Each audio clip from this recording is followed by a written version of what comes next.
pessoal, tudo bem com vocês? Hoje estamos começando com o nosso primeiro episódio com um convidado na área da paleontologia, o Henrique, né? Olá, tudo bem? Muito bom estar aqui. Agradeço o convite, Grace. Que bom finalmente poder bater um papo com você. Henrique, você poderia se apresentar para os nossos ouvintes? Tá, eu sou paleontólogo, eu trabalho com fósseis, especificamente com escavação de fósseis. Então, eu me concentro em procurar, coletar fósseis e entregar nos museus. Essa é a minha atividade principal. E eu faço isso há bastante tempo. Eu comecei na paleontologia na área de pesquisa, na universidade, que é onde a maior parte dos paleontólogos brasileiros trabalha. Mas aí, em 2011, eu tirei o pé da pesquisa e fui mais para esse trabalho de atividade de escavação, né, onde eu me concentro até hoje.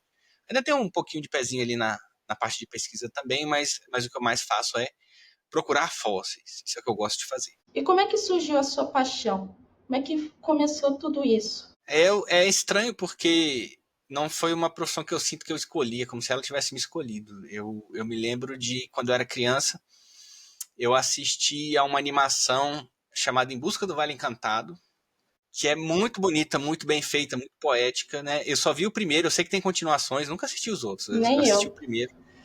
Pois é, dizem que nem é bom, nem vale a pena, então eu nunca fui lá assistir. E aí o que acontece? Eu vi essa animação, eu tinha em torno de 7 anos, e gostei muito.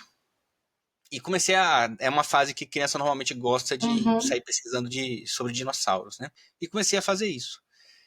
E aí, nesse processo, eu fui fazer aniversário, minha mãe perguntou: que você quer ganhar algum presente de aniversário específico? Eu falei: eu quero livros, vamos numa livraria. Aí fomos numa livraria e eu comprei 3 livros sobre fósseis.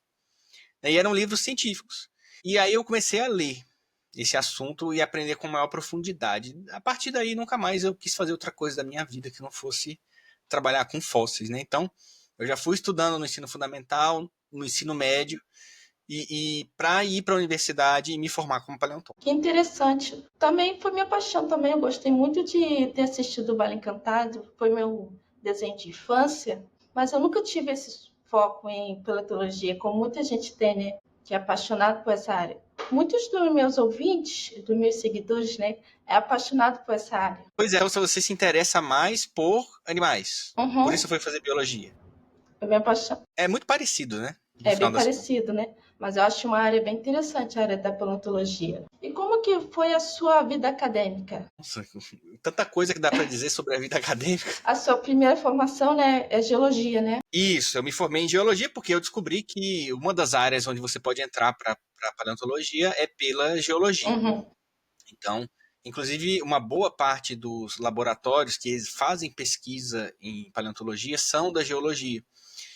Então, eu entrei na Universidade de Brasília, no curso de geologia, onde tem um laboratório de pesquisa de fósseis. Então, desde o início do curso, já desde o primeiro semestre, eu comecei a fazer estágio, justamente porque eu já tinha esse objetivo de trabalhar com paleontologia. E aí segui estudando a graduação inteira, já fazendo também pesquisa em paleontologia, como estagiário.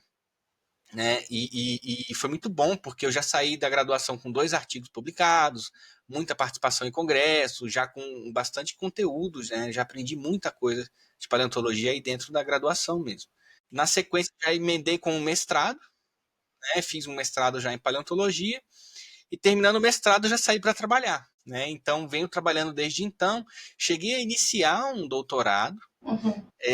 mas não consegui fazer o trabalho em conjunto, né, ao mesmo tempo de fazer um doutorado e trabalhar em escavação é muito difícil, porque eu estou sempre viajando, eu estou sempre longe, então eu ficava longe do laboratório para poder estudar os fósseis do doutorado. Então acabou que eu suspendi o doutorado por um tempo, eu ainda pretendo voltar nesse material para terminar essa pesquisa de doutorado, mas a minha formação então terminou ali no mestrado, onde eu já estou habilitado a trabalhar como paleontólogo, né? Uhum. E desde então, né, eu rodo o Brasil inteiro aí procurando por fósseis. E como é que foi o seu foco assim de estudo no mestrado, durante a graduação, o seu estágio? Os temas que eu estudei, Uhum. olha, eu comecei a minha entrada na paleontologia foi por uma área da paleontologia chamada de micropaleontologia. Então eu entrei, inicialmente eu estudava diatomáceas, Foi um período muito curto no início, que eu estudei um pouquinho de diatomácea, cheguei a apresentar em congresso resultados de pesquisa com diatomácea, mas terminando essa pesquisa, eu já entrei na parte de crustáceos, trabalhando com ostracoides, que é um crustáceo muito importante para a paleontologia, e fiquei, então, praticamente minha graduação inteira estudando ostracoides do período Cretáceo, até que quando eu cheguei no mestrado, eu mudei um pouquinho o foco, eu continuei estudando esses crustáceos, mas fui para o período Permiano. Me sugeriram, vai estudar o período Permiano, é legal e tal. Fui, gostei muito e hoje eu acho que é o período mais legal de todos, né? Achei bem mais legal do que o Cretáceo. A era paleozoica é bem mais interessante do que a era mesozoica, apesar da mesozoica ser mais popular. Uhum. Mas quem começa a investigar ali o que existe na era paleozoica vê que é bem mais legal, bem mais interessante, né? Então, o meu mestrado já foi com ostracodes, então com esses crustáceos do período Permiano. E a gente fez uma pesquisa muito legal, encontrou resultados bem, bem interessantes. E aí, depois disso, quando eu fui trabalhar com escavações, o que aconteceu foi que eu perdi um foco. Uhum. Porque eu sou contratado para fazer escavações em muitos terrenos de vários lugares do Brasil, e cada lugar que eu vou é um tipo de fóssil diferente que eu encontro, são rochas de idades diferentes, às vezes é de ambiente continental, às vezes é de ambiente marinho. Então, acabou que hoje eu não sou mais um paleontólogo como a gente encontra normalmente na universidade, que é aquele paleontólogo que é especialista num assunto e fica trabalhando só naquilo. Pelo contrário, eu sou um generalista. Eu tenho que entender de todos os tipos de fósseis e estudar tudo em todos os lugares. Então, é um tipo de paleontologia que praticamente não existe no Brasil.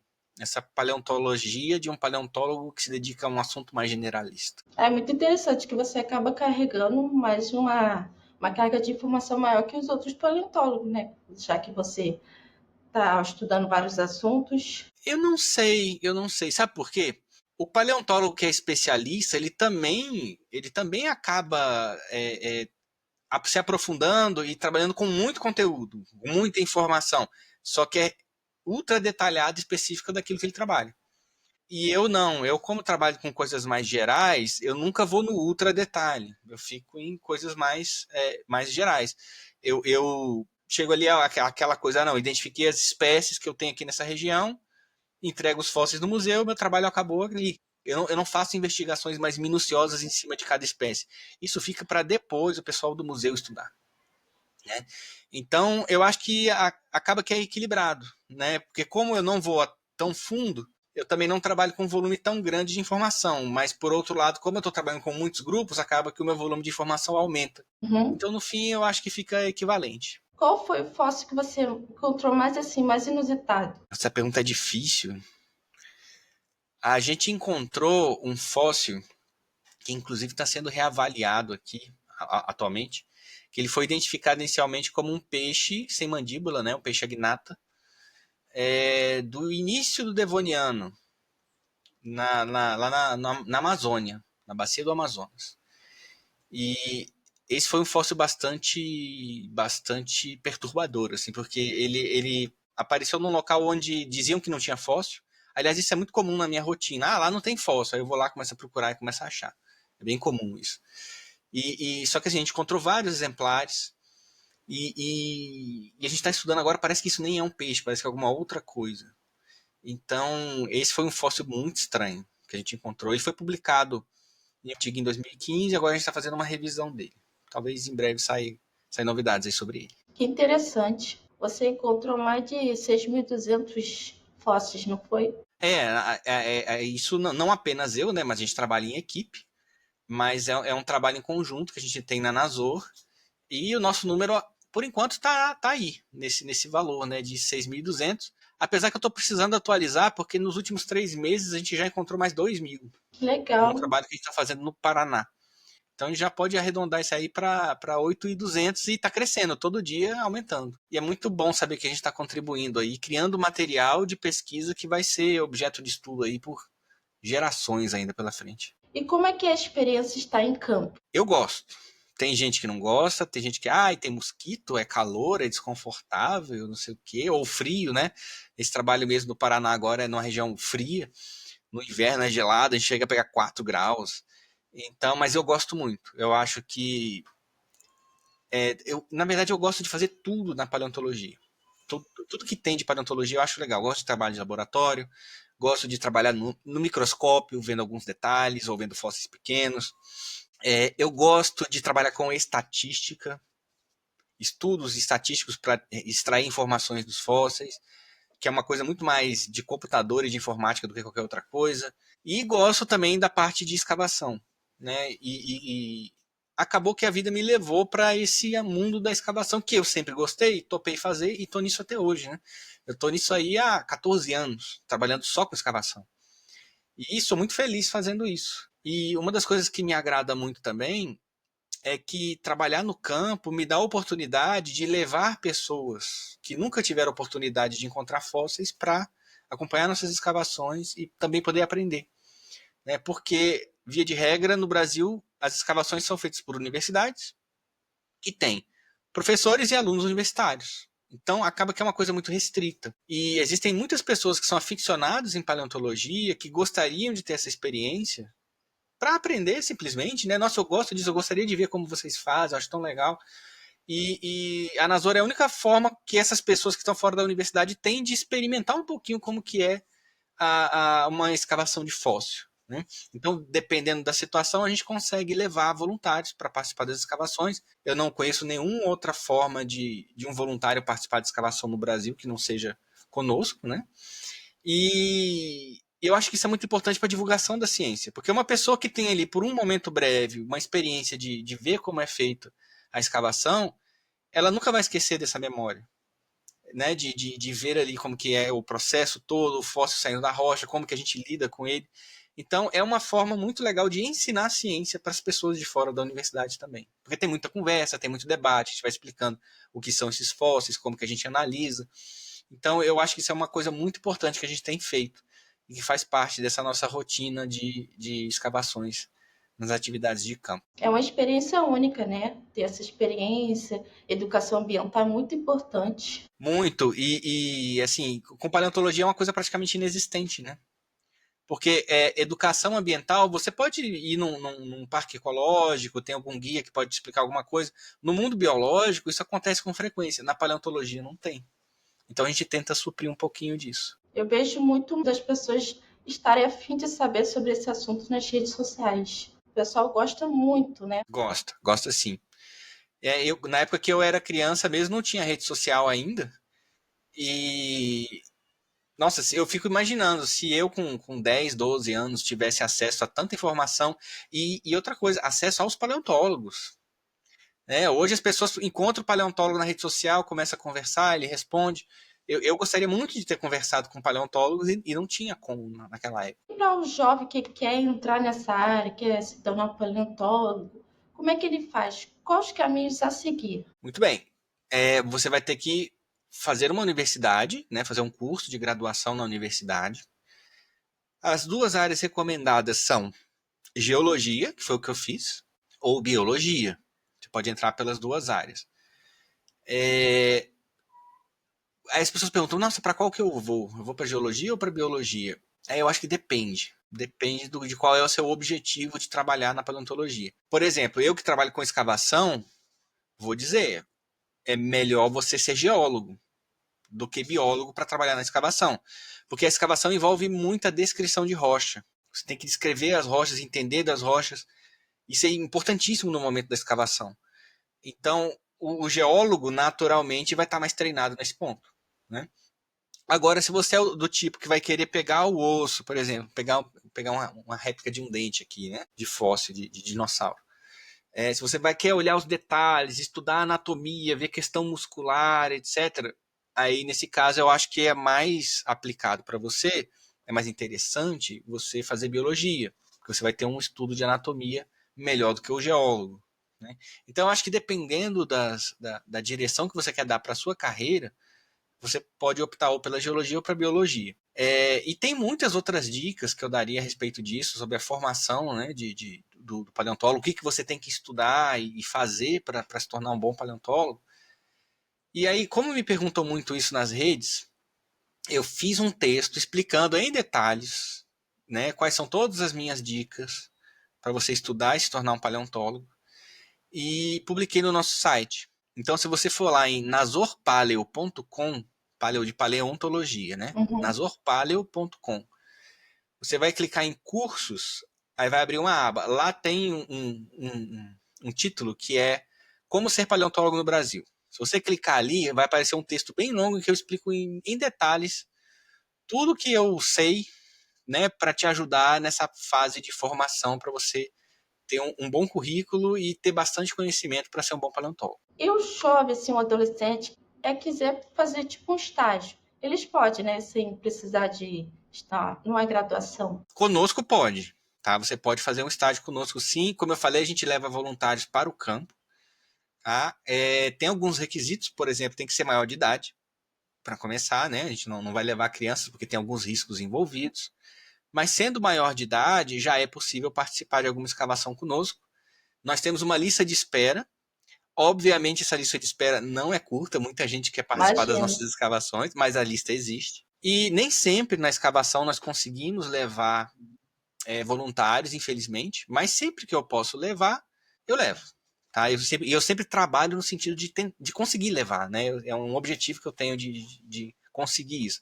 Infelizmente, nem sempre eu consigo. Mas, então, basta você ser maior de idade, ajuda. Outra coisa que ajuda também é se você já tem algum conhecimento prévio de paleontologia, né? Mesmo estudando de forma autodidata, ou se você já está numa universidade fazendo uma graduação, também ajuda. Uhum. Ou se você faz os nossos cursos online de paleontologia, que são bem grandes e profundos, não é um curso ali de 2, 3 dias que a gente fala superficial e vai embora. Não, é um curso que dura um ano, falando de paleontologia, é um curso profundo. Então, se você faz os nossos cursos, isso também acaba ajudando, porque eu sei que na hora de chegar lá na escavação, eu não vou precisar te explicar tanta coisa, porque você já está sabendo de alguma coisa, né?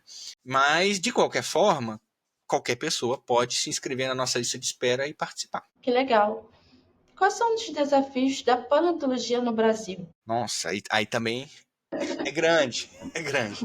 Imagina. Desafios, eu diria o primeiro existe falta de profissionais. Nós temos poucos profissionais no Brasil. E nós temos um país continental, um país gigante, muito grande. Então, o que acontece? Tem muito material para ser coletado e para ser estudado e pouco paleontólogo. Então, essa é uma dificuldade, falta de gente para trabalhar. Uma segunda dificuldade é falta de emprego, né? Falta de emprego no sentido de que, basicamente, a maior parte dos paleontólogos trabalha em universidade. E poucas universidades no Brasil têm a cadeira de paleontologia. Né? E cada vez menos, inclusive.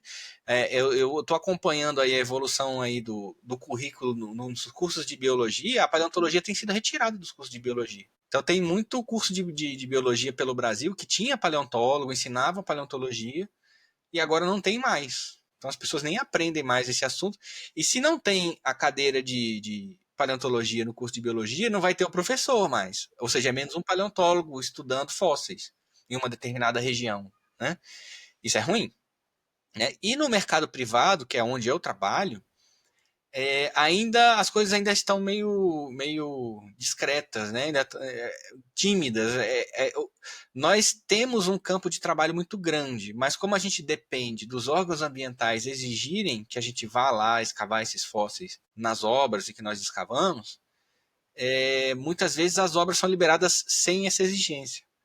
E elas deveriam ter essa exigência, porque em muitas obras, quando elas acontecem, imagina um viaduto, um túnel, Uhum. uma hidrelétrica, quando elas acontecem em um terreno que tem potencial para ter fósseis, a obra vai estar ali escavando rocha, detonando rocha, retira a rocha daqui e joga para o outro lado, né? Faz parte do ambiente de uma obra acontecer esse tipo de coisa. Então, os fósseis estão sendo destruídos. Por isso que tem que ter o acompanhamento de uma equipe de paleontólogos, e é esse trabalho que eu faço. Por isso que eu trabalho tanto com escavação. É escavando fósseis nas obras. Então, o que acontece é que esse tipo de exigência ainda não tem sido respeitada no Brasil, ou tem sido pouco respeitada no Brasil. Muitas obras deveriam ter esse acompanhamento e não estão tendo. Isso atrapalha a nossa paleontologia também, né? Porque é material que era para estar sendo coletado que ia servir para pesquisa científica e que está sendo destruído. Além de paleontólogos que também não estão sendo empregados para trabalhar com esse material. Isso também é ruim. Entre outras coisas. Mas esses dois problemas aí acho que são os principais. Então a área da paleontologia ainda está caminhando devagarzinho aqui no Brasil. Sim. Apesar de nós termos... se você pegar o conjunto de paleontólogos que nós temos no Brasil, existem alguns profissionais muito bons, respeitados internacionalmente, que trabalham bastante. Não estou querendo minimizar esse esforço deles, mas a minha avaliação é que, num cenário geral, a nossa paleontologia ainda é fraca, por falta de profissional e por falta de produzir resultado mesmo. Né? Inclusive, se você pegar estudos estatísticos, não específicos de paleontologia, mas da ciência em geral, da produção acadêmica em geral. Produção acadêmica não é só ciência, tem a parte de humanidades, tem outras coisas também, né?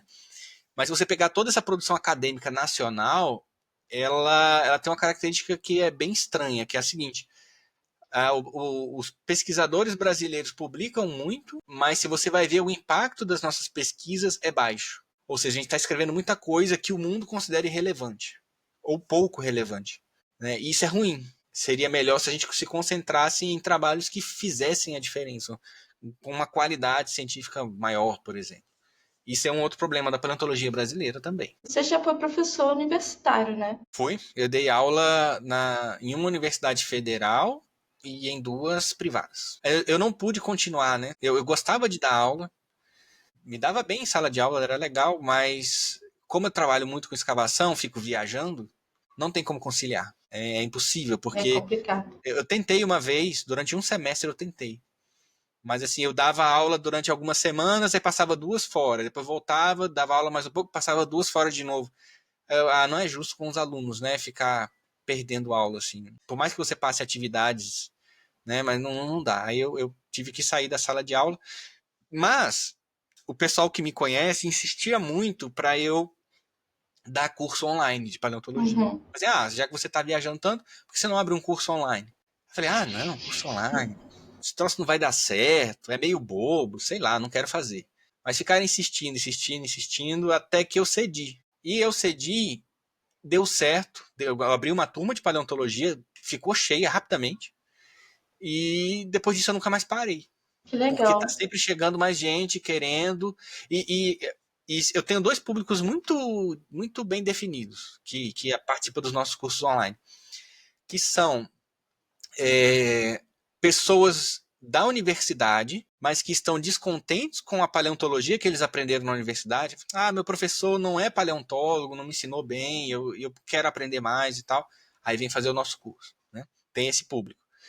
E tem um outro público que é o pessoal de fora da universidade. Aí tem gente que está no ensino médio, tem gente que já é idoso às vezes, pessoas de todos os tipos que gostam de paleontologia, mas que nunca tiveram oportunidade de estudar uma paleontologia séria, que só é ensinada na universidade. Eles nunca não puderam entrar na universidade ali, ou não podem por algum motivo, né? Às vezes por agenda, por compromissos, por idade, por vários motivos, né? Eu não consigo ir lá na universidade, ou a universidade barra, você tem que passar no vestibular para conseguir entrar, né? Então, é a chance que eles têm de aprender uma paleontologia mais profunda, mais séria, acadêmica, fora da universidade, de uma forma acessível. E aí vem a questão de ser um online, né? É uma coisa que a princípio eu pensei, nossa, é meio bobo, né? Dar um curso online, porque eu sempre fui de dar aula na sala de Uhum. aula. Mas é um mundo maravilhoso se você perceber o seguinte: qualquer pessoa com um celular na mão e um acesso à internet vai poder ver, vai poder participar, vai poder aprender. Eu já dei aula nas minhas turmas para gente no interior da Amazônia, para gente na Bolívia, no Peru. Tem uma aluna agora que ela está fazendo do Japão. Que 12 horas legal. de diferença. Então, é uma coisa que, assim, de verdade, torna democrático o acesso. É Todo mundo pode verdade. ter, inclusive pelo valor, né? A gente cobra um valor Uhum. quase que simbólico pelo curso. A ideia não é fazer dinheiro, a ideia é permitir que todo mundo possa fazer. Então, isso a internet proporciona, isso é muito bom. A internet proporcionou o conteúdo ser acessível para as pessoas. Sim, com certeza. Muita besteira também, mas tem um É, conteúdo bom, tem que saber tem filtrar. que saber filtrar. Isso é que é importante. E o paleontólogo, ele só estuda dinossauros? Claro que não. O dinossauro é a parte popular da paleontologia. Porque as crianças ficam loucas com os dinossauros, porque são grandões, são cheios de dente, etc. Né? As crianças adoram. E a mídia explora isso comercialmente. Faz um monte de filme de dinossauro, faz documentário. O documentário não é simplesmente para educar, o documentário é para ganhar dinheiro também, principalmente. Né? É vender brinquedo, jogos e por aí vai. Né? Então existe todo um mundo comercial ao redor dos dinossauros porque eles vendem. Mas a paleontologia é muito maior do que dinossauros. Inclusive, eu até digo que dinossauros são uma parte pequena da paleontologia. Uhum. A paleontologia é muito maior do que isso. E depois que você começa a entrar no mundo da paleontologia de verdade, que não é só essa coisa de dinossauro, você vai descobrir que existem coisas tão interessantes como dinossauros, que não são dinossauros, e até outras coisas mais legais do que dinossauros, mas que as pessoas comuns normalmente não sabem. Existem muitos fósseis que são extremamente interessantes. Então não, dinossauro é um pedaço pequeno. Mas mesmo assim, eu acho interessante falar em dinossauros porque ele atrai as pessoas. Uhum. Então, eu mesmo na minha divulgação científica, eu conscientemente eu uso os dinossauros como uma isca. As pessoas gostam, aí eu capturo a atenção delas ali falando de dinossauro. Mas logo na sequência a ideia é passar alguma coisa a mais. Não ficar nessa coisa superficial de falar só de dinossauro. Aí é que a coisa começa a ficar interessante. O famoso T-Rex. Vamos falar do tiranossauro. É igual a imprensa faz, né? A imprensa sempre fala assim: encontraram um dinossauro, primo do tiranossauro, não sei aonde. Eles sempre dão um jeito de amarrar com o tiranossauro, mesmo que seja distante biologicamente. Mas é tudo dinossauro, então tá perto do tiranossauro. Porque fica bonito na manchete, vai chamar a atenção e as pessoas vão ler. Né? Apesar que as pessoas ultimamente têm lido só a manchete, né? Não lê nem mais o corpo da notícia. Eu acho muito interessante os dinossauros que tem aqui no Brasil, né? Muita gente não sabe a quantidade que tem, que já foi descoberto. Sim, eu até tô meio desatualizado, porque o número fica mudando, né? Toda hora estão propondo uma espécie nova. Eu acho que está em torno de 60, 70 espécies, né? Que nós já tivemos aqui no Brasil, que já foram descritas, né? Que já foram descobertas e catalogadas. É um número muito bom. E houve uma explosão nesse número do final dos anos 90 para cá. Né? O primeiro dinossauro descrito no Brasil foi da década de 70. É bem recente isso, né? Você vê que nos Estados Unidos, o pessoal lá no século XIX já estava fazendo a guerra dos ossos, né? Já estava correndo atrás de dinossauro e descobrindo um monte de espécie. Isso só foi começar a acontecer no Brasil na década de 70. Inclusive a nossa paleontologia no Brasil, ela foi muito deixada de lado durante os séculos, até que descobriram petróleo, né? Lembra aquela campanha do petróleo é nosso, Getúlio Vargas, aquela fase ali? Ali que se descobriu que petróleo existe no Brasil, petróleo tem valor, vamos ter que explorar isso. Como que explora isso? Contratando geólogos e paleontólogos, né? São eles que encontram o petróleo. Então, a nossa paleontologia só vai nascer para valer mesmo, vai começar a existir de forma mais estruturada, com ciência, como ciência e com formando pesquisadores brasileiros para trabalhar com paleontologia no Brasil a partir da descoberta do petróleo. Porque aí surgiu uma necessidade econômica de fazer isso, né? Você vê como que o mundo é movido, né? Verdade. Enquanto era só uma curiosidade acadêmica, Uhum. vamos estudar por estudar, não se investia nisso. E teve fósseis levados, né, do Brasil para os outros países, né? Bom, aí isso é uma conversa complicada também, Uhum. né? Bastante complicada. Por quê? Ah, os museus, eles fazem permuta de fósseis. Então, muitos fósseis brasileiros foram entregues de forma legal, correta, para outros museus para compor os acervos de outros museus e vice-versa. Tá? Muitos museus brasileiros, muitos mesmo, quase todos eu acho que todos, tem museus que tem peças que vieram de fora para compor o nosso acervo. Então, esse tipo de troca científica é boa, é Sim. desejável e faz sentido e sempre aconteceu e vai continuar acontecendo. E é ruim se deixar de acontecer. Né? Agora, existem os outros casos que envolvem tráfico, contrabando de fósseis, aí a coisa fica complicada. Né?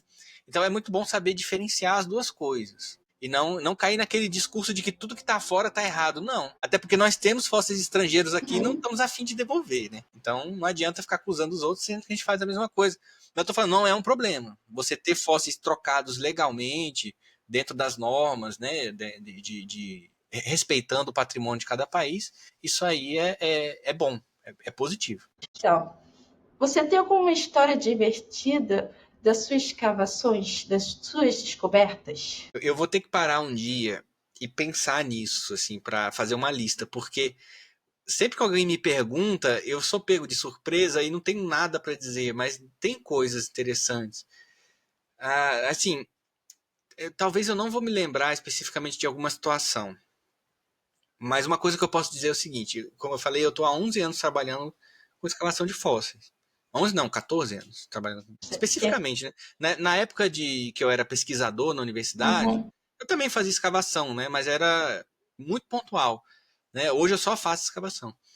Então, a gente se diverte muito no campo, a gente brinca muito, o ambiente é leve, é muito, muito bom, é muito agradável fazer esses trabalhos, né?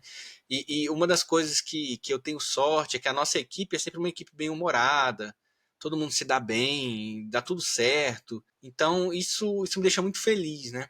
De Que ver, bom. de conseguir trabalhar com pessoas tão boas e bem-humoradas, né? Uhum. Positivas, com uma visão positiva da vida. Então, porque você tá ali no sol, às vezes, né? Fazendo um esforço físico para quebrar pedra, para procurar fóssil, aquela coisa que é fisicamente desgastante. Quando a gente tem essas conversas tão engraçadas, esse ambiente tão amistoso na escavação, isso acaba anestesiando a gente da parte ruim, né? Então isso é tudo muito, muito bom, muito bom mesmo. E a empresa, como é que começou? Ela começou por necessidade, né? Porque, assim, eu não pensei assim, eu vou fundar uma empresa de paleontologia. Não.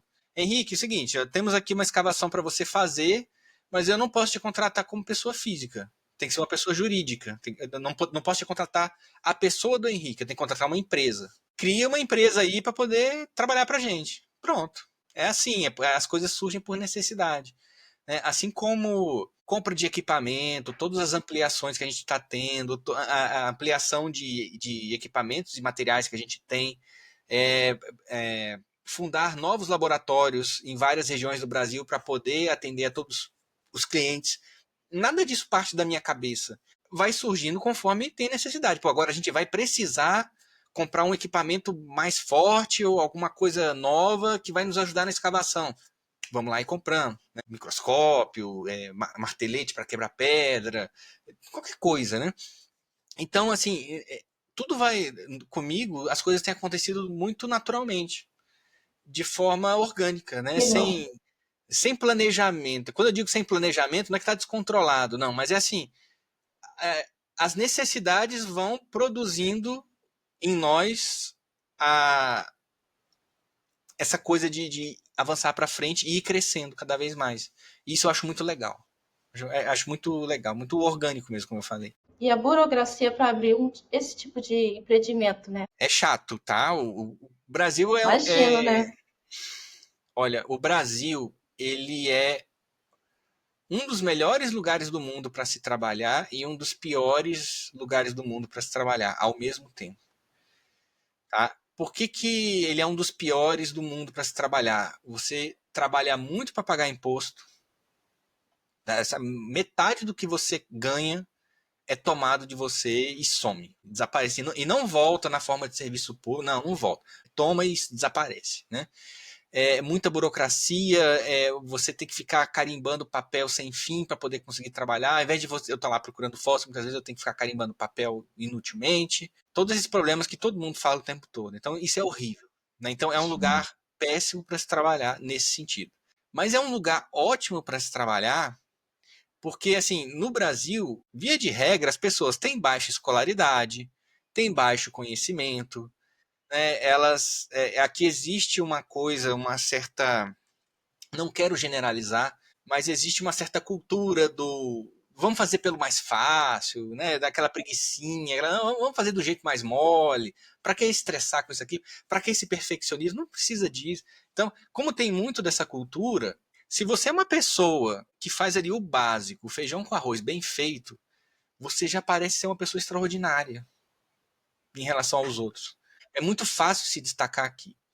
Então, neste sentido, o Brasil é um ótimo lugar para trabalhar. Você não precisa ser um superdotado extraordinário para se destacar. Se você faz o básico bem feito, você já se destaca da massa.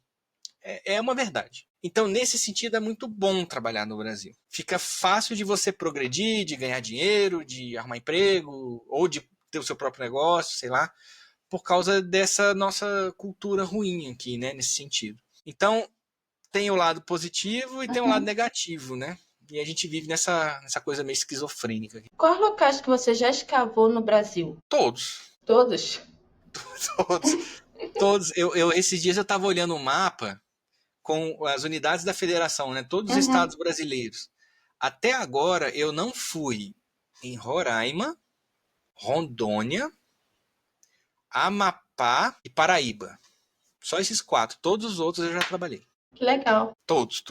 Aí que tá, porque como a escavação dos fósseis nas obras é obrigatória, e apesar do que eu falei, né, que muitas vezes não é cumprida essa obrigatoriedade, mas como ela é obrigatória e volta e meia algum licenciamento ambiental pede que isso seja cumprido, alguém em algum lugar do Brasil entra em contato comigo e fala: Henrique, é o seguinte, eu estou com uma obra aqui de uma rodovia no estado do Amazonas. Você faz aqui esse acompanhamento paleontológico da obra? Faço. Aí eu vou olhar no mapa e descubro, ó, lá tem rochas do Mioceno, a região é tal, não sei o que, vai ter fósseis marinhos, vai ter fósseis de ambiente lacustre, etc, etc. É por isso que eu sou generalista. Eu nunca sei para onde eles vão me chamar da próxima vez. Nós estamos agora trabalhando no Paraná, vendo rochas marinhas dos períodos Devoniano, Carbonífero, Permiano e rocha continental do Jurássico e Cretáceo. Na área dessa obra tem todas essas rochas. Então, nós estamos em agosto agora. Quando chegar em novembro, dezembro, janeiro, eu não sei onde eu vou estar. Eu posso estar trabalhando com rocha do Quaternário no Amapá, ou eu posso estar trabalhando com rocha do Proterozoico em Minas Gerais, ou eu posso estar trabalhando com rocha do Cretáceo na Bahia. Então, eu tenho que entender de todos os fósseis, de todos os lugares, de todos os tipos de ambiente, e pega meu equipamento e vamos para a próxima. E assim a gente vai indo coletando fósseis, né? Por isso que a gente já coletou um número tão grande de fósseis até o momento. Dá para saber assim exatamente que fóssil você vai encontrar antes de chegar no local? Dá para ter uma ideia, porque geralmente alguém já passou pela região e já olhou alguma coisa, né? Já olhou um pouquinho dos fósseis nas regiões. Tem regiões que são extremamente mal estudadas e a gente praticamente não tem informação. Agora, tem regiões que são extremamente bem estudadas. Por exemplo, o interior de São Paulo. Lá tem muita rocha sedimentar com muito fóssil e é tudo muito bem estudado, porque tem muitas universidades de geologia, muita gente trabalhando ali e coletando e estudando esses fósseis. Então, antes de ir, eu faço uma revisão bibliográfica para ver o que já foi descoberto na região, o que já foi descoberto naquelas rochas, né, naquelas unidades geológicas. Aí eu já vou com uma lista do que tem chance de aparecer. Fósseis de vegetais, animais do tipo tal, tal e tal, esse tipo de coisa. Né? Só que assim, isso aí é só uma lista do que já foi encontrado. Quase sempre a gente acaba encontrando coisas que ninguém encontrou ainda. Né? Porque como a gente faz um esforço de escavação muito grande, o nosso trabalho nessas obras ele é muito mais intensivo do que escavação de universidade. A escavação de universidade ela dura uma semana, no máximo 2 semanas. A equipe fica ali coletando fósseis e vai embora. A gente faz trabalhos contínuos de escavação que duram anos. Teve uma escavação que eu fiz numa hidrelétrica que durou quase 5 anos. Você imagina ficar coletando fósseis no mesmo lugar durante quase 5 anos. O tanto de fóssil que sai dali. E aí a gente acaba encontrando coisas raras que ninguém encontrou ainda. Né? Então, por mais que eu faça essa listinha prévia, sempre o que nós encontramos é muito mais do que já tinha sido registrado antes no local. Tem que ter bastante paciência, né? Tem que ter bastante paciência, tem que gostar do que faz, né? Tem que gostar, porque senão... Então eu nem preciso fazer um esforço, eu tenho que ser paciente. Não, porque enquanto eu tô lá, eu tô feliz. Uhum. E qual o conselho que você dá assim pro ouvinte que é jovem, que quer entrar nessa área?